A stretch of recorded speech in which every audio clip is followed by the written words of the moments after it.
பாருங்கள் இடிமுரசு டிவி. இது உண்மையின் முரசு. உள்ளூர் செய்தி முதல் உலகச் செய்திகள் வரை உடனுக்குடன் அறிந்திட இடிமுரசு டிவிக்கு சப்ஸ்கிரைப் பண்ணுங்க. பாலவிடுதி ஊராட்சியில் சிறப்பு கிராம சபை கூட்டம் நடைபெற்றது. கரூர் மாவட்டம் கடவூர் வட்டம் கடவூர் ஊராட்சி ஒன்றியத்துக்கு உட்பட்ட பாலவிடுதி ஊராட்சியில் இன்று சிறப்பு கிராம சபை கூட்டம் நடைபெற்றது. கூட்டத்திற்கு ஊராட்சி மன்ற தலைவர் ராஜேந்திரன் தலைமை வகித்தார்.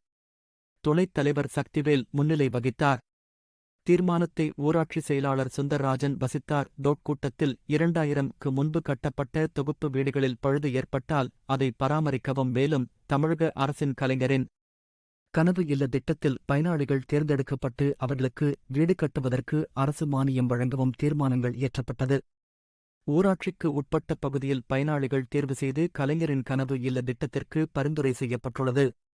இந்நிகழ்ச்சியில் ஒன்றிய பெருந்தலைவர் செல்வராஜ், ஊராட்சி ஒன்றிய குழு உறுப்பினர் ரமேஷ், சரோஜா, ஊராட்சி மன்ற உறுப்பினர்கள் சக்திவேல், நல்லம்மாள், பத்மா, சுமதி மகாதேவி, ராஜ்குமார், ராமநாதன், பார்த்திபன், பகவதி மற்றும் சுபா மீனாட்சி உட்பட பொதுமக்கள் ஏராளமானோர் கலந்து கொண்டனர்.